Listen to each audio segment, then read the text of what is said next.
கண்களை மூடி கர்த்தர் நம்மோடு பேசும்படியாகவும் தேவ மகிமை நம்மில் கடந்து வரும்படியாக கர்த்தருடைய நாமம் நடுவிலே மகிமைப்படும்படியாகவும் இந்த வார்த்தைக்கு விரோதமாக செயல்படுகிற ஆவிலை கட்டும்படியாக நம்ம ஜெபிப்போம்.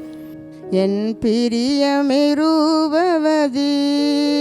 என அழைத்திடும் இன்ப சத்தம் மணவாளியை வா என்பாரே நானும் சொல்லுவேன் அந்நேரமே.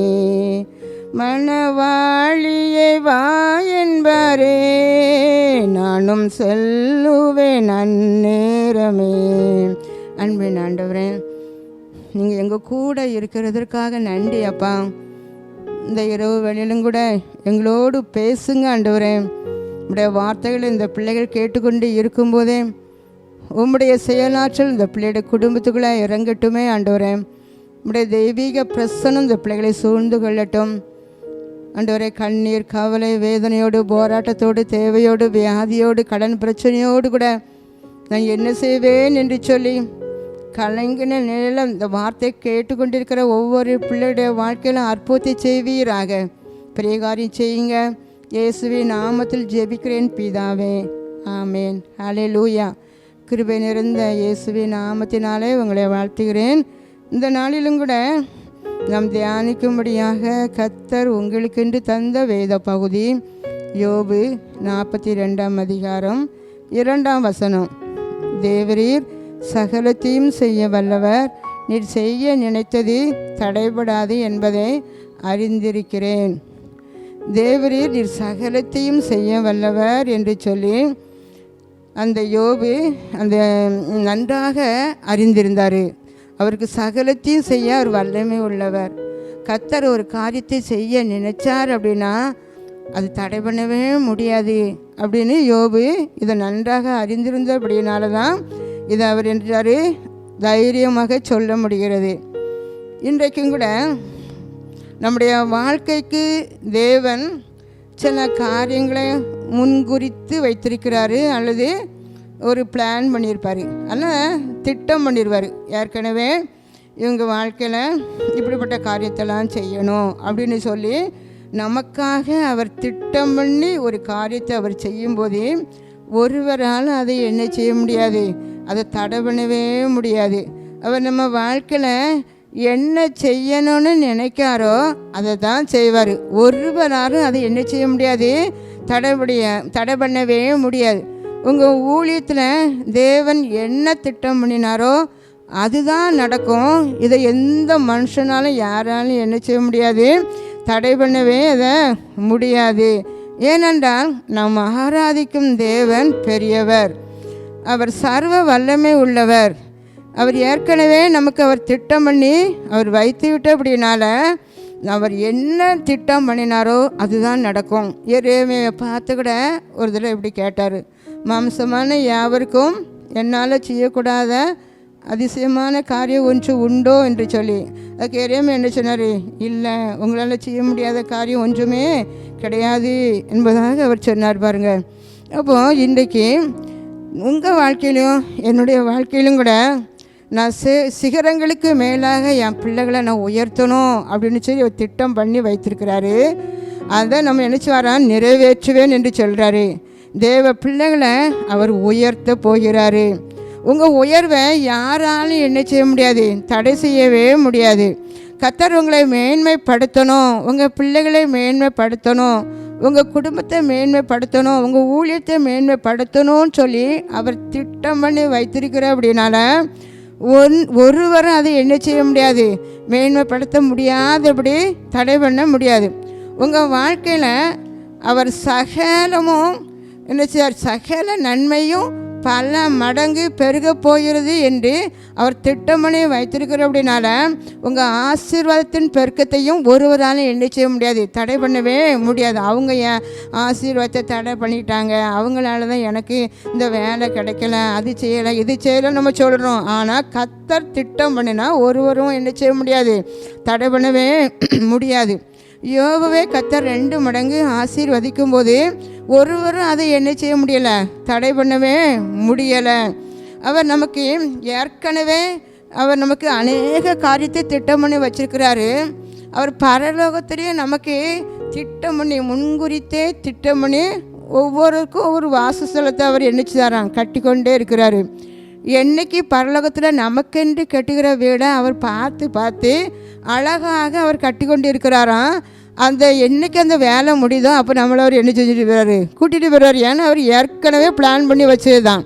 இப்படி நம்ம வாழ்க்கையில் எது எது வேணுமோ அதெல்லாம் அவர் என்னச்சாராம் பிளான் பண்ணி செய்து நம்மளை அவர் என்னச்சாராம் ஆசீர்வதிக்கிறாரு. நம்ம உதாரணத்துக்கு வேத புத்தகத்தில் கூட இஸ்ரவேல் ஜனங்களை பார்க்குறோம். இஸ்ரவேல் ஜனங்கள் வந்து எகிப்தில் 430 வருஷம் அடிமையாக இருந்தாங்க. இது ஏற்கனவே ஆண்டவர் சொன்னது தான். அப்புறம் ஒரு நேரம் அவர் என்ன திட்டம் பண்ணினார்னா, மோசையை கொண்டு அந்த இஸ்ரவேல் ஜனங்களை எகிப்திலேருந்து விடுதலையாக்கி வெளியே கொண்டு வரணும். என்னை ஆராதிப்பதற்காக என் ஜனங்களை என்னச்சணும் வெளியே கொண்டு வரணும். நான் வாக்குத்தத்தம் பண்ணின கானான் தேசத்தை சுதந்திரிப்பதற்காக என் பிள்ளைகளை என்னச்சணும் இவங்ககிட்ட வந்து விடுதலை பண்ணணும்னு சொல்லி மோசையை அனுப்பினார். ஆனால் கர்த்தர் திட்டம் பண்ணின இந்த திட்டத்துக்கு விரோதமாக அந்த பார்வோன் வந்து எவ்வளவோ அவன் என்னச்சதான் முயன்று பார்த்தாரு. எப்படியாவது இந்த திட்டத்தை என்ன செய்யணும், நம்ம இதை நடக்கக்கூடாது, நம்ம இதுக்கு எதிராக நிற்கணும் அப்படி சொல்லி அந்த மோசையை கர்த்தர் அனுப்புகிறாரு. மோசையை அனுப்பும்போது அந்த பார்வோன் சொல்கிறாரு, நான் என்ன செய்ய மாட்டேன், இந்த ஜனங்களை விடவே மாட்டேன், நான் இவங்களை விடுவதற்கு எந்த ஒரு வாய்ப்பும் இல்லை, நான் இவங்களை வெளியில் அனுப்புவதற்கு அனுமதிக்கவே மாட்டேன். அப்படி என்னென்னமோ அவன் என்ன செய்தான், அவன் காரியத்தை சிந்தித்தான், சொன்னார், தடையாக இருந்தார். ஆனால் அன்றைக்கு பார்வோன் நினைச்சது தான் அங்கே என்னச்சது தடையாக இருந்ததே தவிர ஆண்டவர் பண்ணின திட்டத்தை அங்கே ஒரு ஆளும் எந்த பார்வோனாலும் என்ன செய்ய முடியலை, தடை பண்ணவே முடியலை. அதே மாதிரி மோசை எழும்பக்கூடாதுன்னு சொல்லி தடை பண்ணினாலும் கர்த்தர் மோசையை என்னச்சார் எழும்ப பண்ணினார். அந்த மோசை மூலமாக கர்த்தருடைய மகிமை அங்கே என்னச்சது வெளிப்பட்டது. அந்த மோசை மூலமாக கர்த்தருடைய மகிமை வெளிப்படக்கூடாதுன்னு சொல்லி தடைகள் வந்தாலும் கர்த்தர் நினைச்சது அங்கே நடந்தது. அந்த பார்வோனுடைய மந்திரவாதிகள் எவ்வளவோ பிரயாசப்பட்டாங்க, அந்த மந்திரவாதிகளாலும் தடை பண்ண முடியலை. அந்த கர்த்தர் நினைத்த திட்டம் தான் அந்த ஜனங்களுக்கு நிறைவேறியது. அவர் திட்டம் பண்ணினது போல் அந்த ஜனங்களை நினைச்சார் அடிமைத்தனத்திலிருந்து அவங்கள வெளியே கொண்டு வந்து பாலும் தேனும் ஓடுகிற கானான் தேசத்துக்கு கொண்டு வந்தார். அருமையானவர்களை, இன்றைக்கு நீங்களும் கூட உங்கள் வாழ்க்கையில் உங்கள் கர்த்தர் நினைச்சாரா உங்களுக்கு அநேக நன்மைகளை தந்திருக்கிறாரு. உங்கள் உயர்வுக்கு, உங்கள் பிள்ளைகளுடைய உயர்வுக்கு, உங்கள் ஐஸ்வர்யத்துக்கெல்லாம் அநேக பார்வோன்கள் எழும்பலாம். ஆனால் எத்தனை பார்வோன்கள் எழும்பினாலும் உங்கள் உயர்வுக்கு தடை பண்ணவே முடியாது. உங்கள் பிள்ளைகளுடைய எதிர்காலத்தை யாரும் நினைச்ச முடியாது, தடை பண்ணவே முடியாது. உங்களுக்குன்னு கர்த்தர் தருகிற ஐஸ்வர்யத்தை எந்த பார்வோன் ஆவியும் என்ன செய்ய முடியாது, தடை பண்ணவே முடியாது. ஏன் தெரியுமா, எது உங்களுக்கு இருக்குதோ இல்லையோ, ஆனால் கர்த்தர் நான் உங்கள் கூட என் பிள்ளைகள் கூட நான் இருக்கிறேன். அப்படின்னால ஒரு காரியத்தையும் கூட எந்த பார்வோன் ஆவியும் என்ன செய்ய முடியாது, தடை பண்ணவே முடியாது. ஏனென்றால் அவர் சர்வ வல்லமை உள்ளவர், அவர் சகலத்தையும் சிருஷ்டித்தவர், அவர் செய்ய நினைத்ததை ஒருபோதும் தடை பண்ணவே முடியாது, தடைப்படாது. அவர் சகலத்தையும் செய்ய வல்லவர். அதனால் உங்கள் குடும்பத்துக்கு விரோதமாக அன்றைக்கு இஸ்ரவேல் ஜனங்களுக்கு விரோதமாக பார்வோன் எழும்பி அப்பப்போ புதிய புதிய பிரச்சனைகளையும் புதிய புதிய போராட்டங்களையும் கொண்டு வந்து அந்த ஜனங்களை நிம்மதியாக இருக்கக்கூடாதபடி எவ்வளவோ தீய காரியங்களை செய்தது போல் உங்கள் குடும்பம் வளர்ச்சி அடையும் போது உயரும் போது அநேக பார்வோன் ஆவிகள் எழும்பலாம். ஆனால் இன்றைக்கு கர்த்தர் நீங்கள் அதை பார்த்து பயந்து கொண்டு இருக்கலாம். ஆண்டவர் அன்றைக்கி உங்களை பார்த்து தான் சொல்கிறாரு, ஆமே நான் உன் கூட இருக்கிறதுனால எந்த பார்வோனும் அன்னைக்கு இஸ்ரவேல் ஜனங்களுக்கு ஒன்று செய்ய முடியாதபடி போனது போல் நான் உங்களுக்கு என்னச்சுவேன், நான் செய்வேன் என்று கர்த்தர் என்னச்சாரா இன்றைக்கு அவர் வாக்கு கொடுக்கிறார். ஹல்லேலூயா, ஹல்லேலூயா. அவர் திட்டம் பண்ணினதை அவர் நிறைவேற்றுவேன் என்று வேத புத்தகத்தில் நம்ம வாசிக்கிறோம். உங்களுக்குன்னு திட்டம் பண்ணினதை அவர் நிறைவேற்றுவேன் என்று வாக்கு கொடுக்கிறார். நம்ம வேத பகுதியிலும் கூட பாருங்கள், யாருக்கெல்லாம் ஆண்டவர் திட்டம் பண்ணி அவர் சில காரியத்தை செய்யும்போது அநேகர் வந்து எழுச்சிதாங்க தடை பண்ணினாங்க. ஆனால் சத்துருக்கள் தடை பண்ணும்போது கர்த்தர் என்ன செய்யலாம், அதை விடலை. கர்த்தர் அந்த பிள்ளைகளுக்கு வைத்த திட்டம் தான் நிறைவேறியது. பழைய ஏற்பாட்டில் ஒரு வரையும் புதிய ஏற்பாட்டில் ஒரு காரியத்தையும் ஒரு சம்பவத்தையும் நம்ம இன்றைக்கு தியானித்து முடிப்போம். அதாவது நமக்கு பழைய ஏற்பாட்டில் ஆதியாகமம் 26ஆம் வசனத்தில் அங்கே ஒரு சம்பவம் சொல்லப்பட்டிருக்கிறது. அங்கே ஈசாக்கு விதை விதைத்தான். அந்த 26:12 ஈசாக்கு அந்த தேசத்தில் விதை விதைத்தான். ஆனால் கர்த்தர் அவனை ஆசீர்வதிச்சதுனால அந்த வருஷத்துல 100 மடங்கு பலன் அடைந்தார் என்பதாக பார்க்குறோம். அப்போ அந்த ஈசாக்கு ஆசீர்வதிக்கப்பட்டதை பார்த்த உடனே அந்த அங்கே உள்ளவங்கெல்லாம் நினச்சிதாங்க, நம்ம இங்கே நம்ம தேசத்தில் பிழைக்க வந்த இந்த இவன் இவ்வளோ ஈசாக்கு இவ்வளவு ஆசீர்வாதத்தோடு இருக்கிறாரே அப்படின்னு சொல்லி எல்லாருக்கும் மேலே ஒரு பொறாமல் வந்துட்டு பாருங்க. பொறாமல் வந்ததுனால எப்படியாலும் இவனை என்ன செய்யணும், இந்த ஊரை விட்டு துரத்தணும் அப்படின்னு நினச்சாங்க. இது ஏன்னா ஈசாக்கு அந்த ஆபிரகாமுடைய காலத்தில் ஒரு பஞ்சம் வந்தது போல் ஈசாக்குடைய காலத்தில் கொடிய பஞ்சம். அப்போ தான் அவர் கேராரியில் அவர் நினச்சார், அவர் குடியிருக்கிறாரு. குடியிருக்கும்போது அவங்க தகப்பனார் தோண்டின துறவை எல்லாம் அங்குள்ளவங்க என்ன செஞ்சுட்டாங்க, தூர்த்து போட்டுட்டாங்க. ஆபிரகாம் தோண்டின துறவெல்லாம் தூர்த்து போட்டுட்டாங்க. இப்போ அந்த துறவில் நல்ல தண்ணீர் வந்து கொண்டிருந்த அந்த துறவை அந்த தண்ணியை வெளியே வரக்கூடாத படிக்க மண்ணினால் அது என்ன செஞ்சுட்டாங்க, மூடினதாக நம்ம என்ன செய்தோம் இந்த பகுதியில் நம்ம பார்க்குறோம். அதே போல் அந்த புதிய ஏற்பாட்டிலையும் நம்ம ஒரு காரியத்தை நம்ம பார்க்க முடியுது.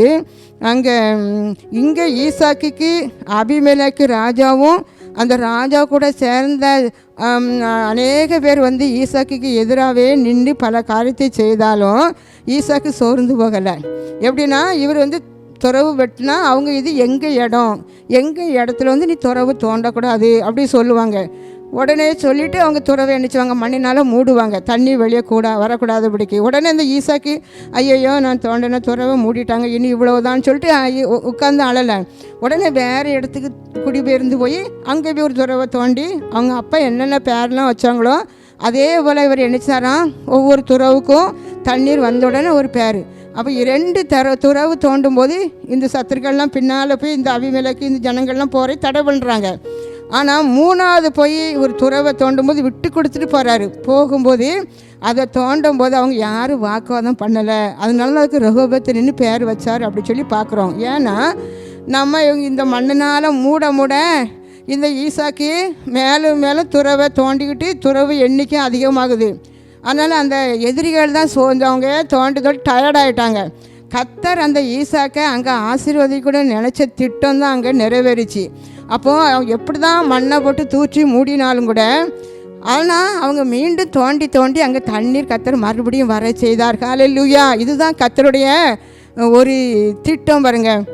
எனக்கு குறித்ததை நிறைவேற்றி முடிப்பவர் நீரே ஐயா நீரே, எனக்காக யாவையும் செய்து முடிப்பவர் நீரே ஐயா நீரே.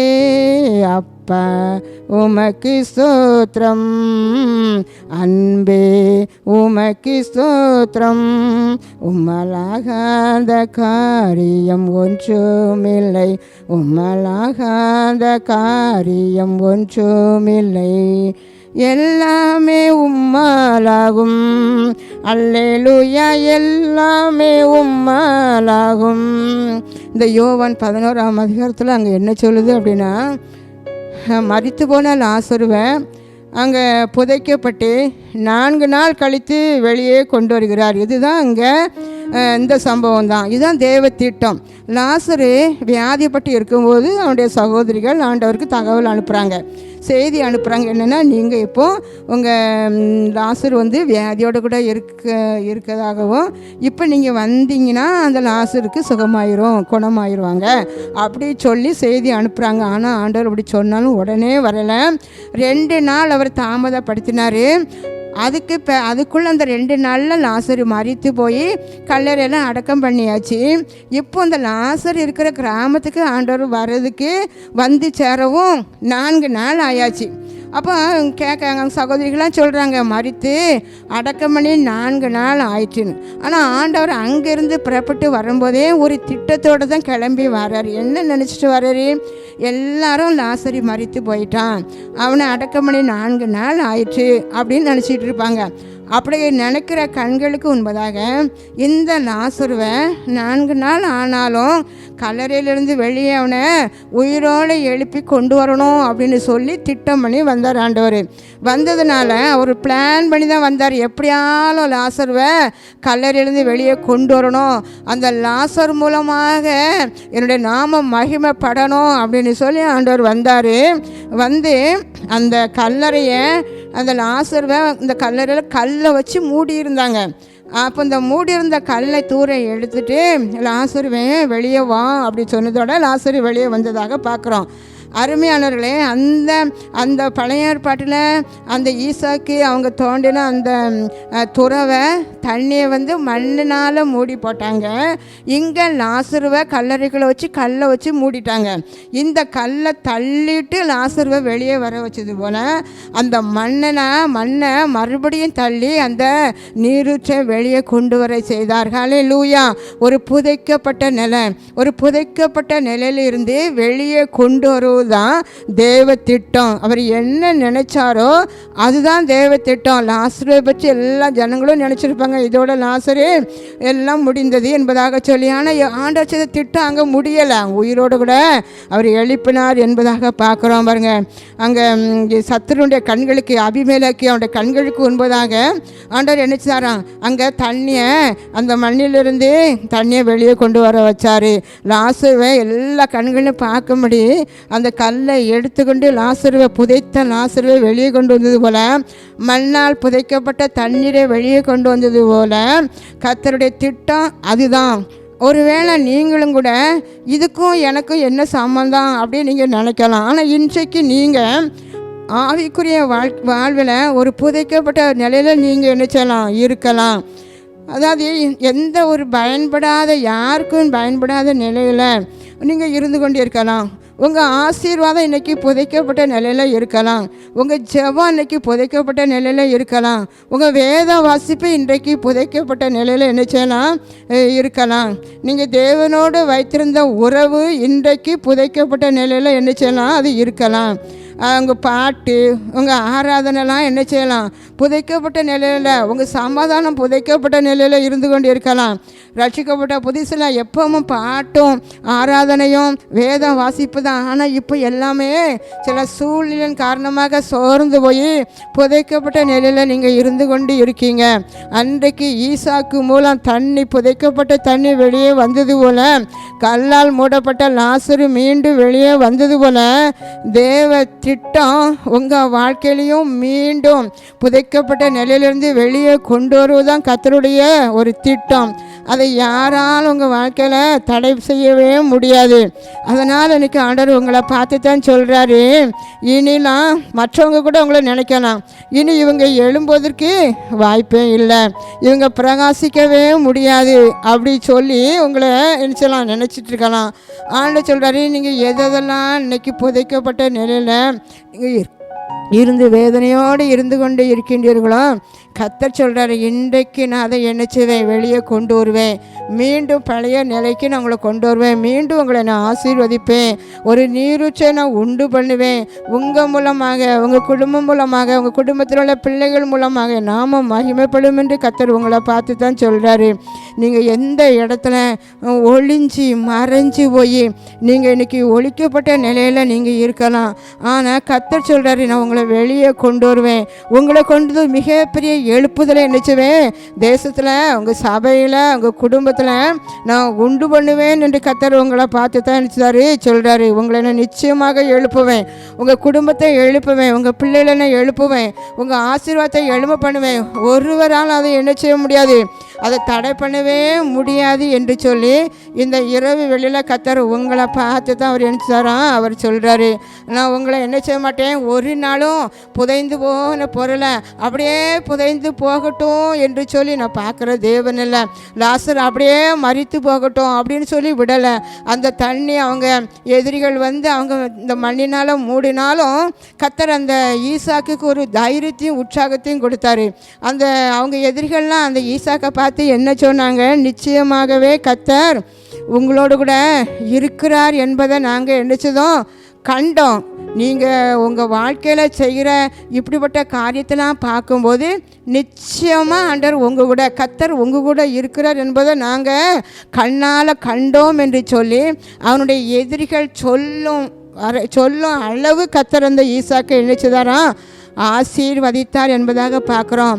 அப்போது உங்களையும் எதிரிகள் கூட பார்த்து எப்படியாலும் இவங்க ஆசீர்வாதத்துக்கு நம்ம தடை பண்ணணும், இவங்க உயர்வை தடை பண்ணணும், இவங்க பிள்ளைகளுக்கு கிடைக்கக்கூடிய வேலை, இவங்களுக்கு கிடைக்கக்கூடிய வேலையை நான் தடை பண்ணணும் அப்படின்னு சொல்லி அநேகர் எழும்பி இருந்தாலும் இன்றைக்கு உங்களை பார்த்து தான் அன்று சொல்கிறாரு, உங்களை மூழ்கடிக்க வச்சாலும் நீங்கள் முங்கி போய் இருந்தாலும் நான் உங்களை என் அன்பு கரத்தினால உங்களை வெளியே கொண்டு வருவேன்.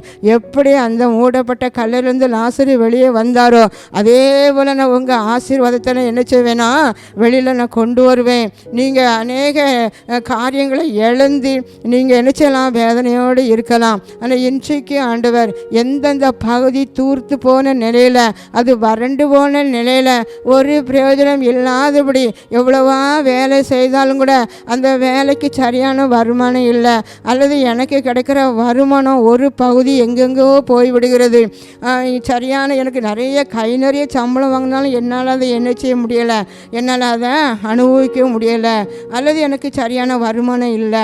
இப்படி நீங்கள் நான் வாங்குகிற சம்பளத்தை கை நிறைய வாங்குகிறேன், ஆனால் நான் திருப்தியை சாப்பிட முடியலை, இப்படி சொல்லி கூட நீங்கள் கலங்கி கொண்டு இருக்கலாம். எந்த ஆசீர்வாதம் இன்றைக்கி முங்கி போயிடுச்சு. ஆனால் ஆண்டவர் சொல்கிறார், இன்னைக்கு அந்த மூழ்கி போன ஆசீர்வாதத்தை நான் வெளியே கொண்டு வந்து உங்களை நான் என்ன செய்வேன், நீங்கள் அதை அனுபவிக்க, நீங்கள் சுதந்திரிக்க நான் உங்களை பண்ணுவேன் என்று கர்த்தர் உங்களுக்கு வாக்கு கொடுக்கிறார். ஹல்லேலூயா, ஹல்லேலூயா. அப்போ தேவரீர் சகலத்தையும் செய்ய வல்லவர், நீர் செய்ய நினைத்த காரியம் ஒருபோதும் தடைபடாது என்பதை யோபு அறிந்தது போல நாமும் கூட நம்முடைய வாழ்க்கையில் அவர் சகலத்தையும் செய்ய வல்லவர் என்னோடு கூட இருக்கிறாரு.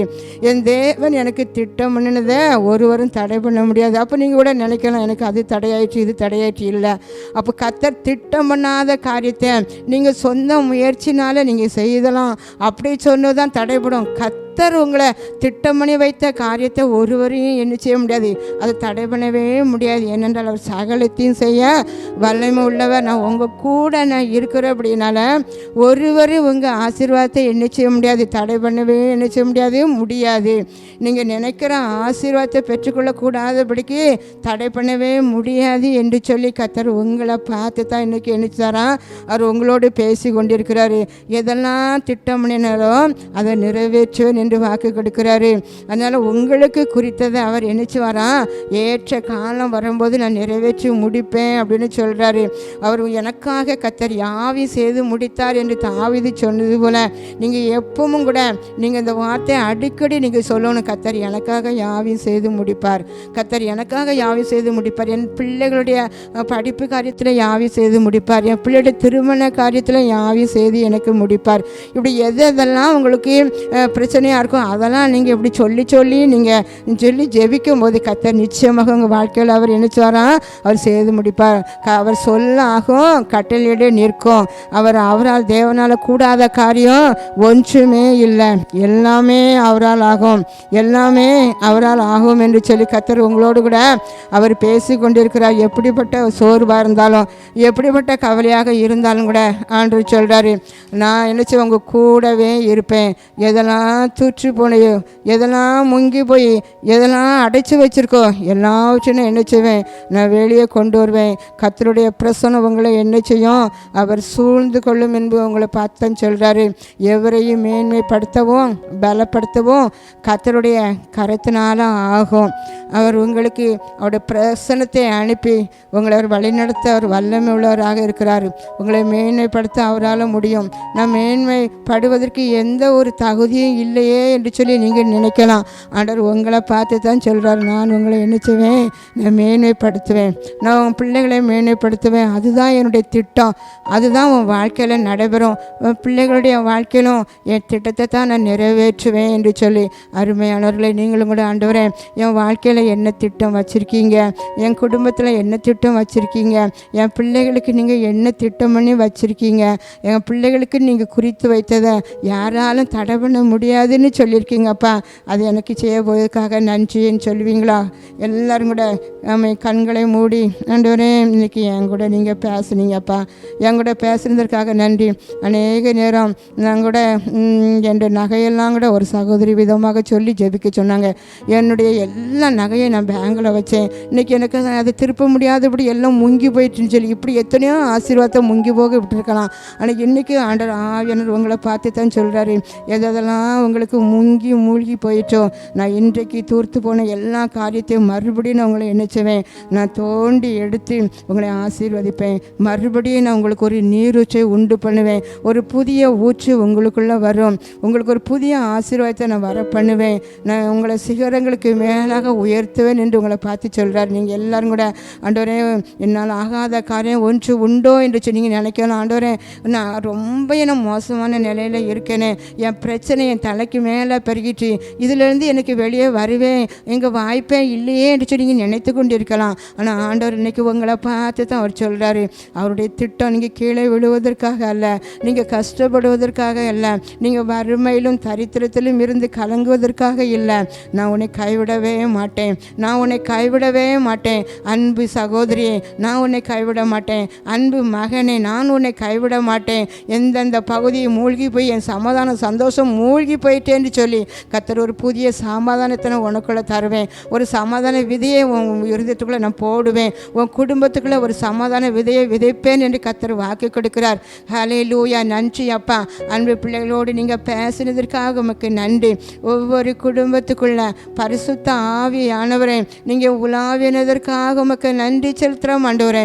இந்த வார்த்தைகளை கேட்கக்கூடாதோடு எங்கள் பிள்ளைகளுக்கு பல வகையில் தடைபடுகிற பொல்லாத ஆவிகள் எண்ணி எங்கள் பிள்ளைகளை மேற்கொள்ளாத படிக்க அத்தனை பொல்லாத ஆவிகளை இயேசுவை நாமத்தில் கட்டுகிறேன் அப்பா.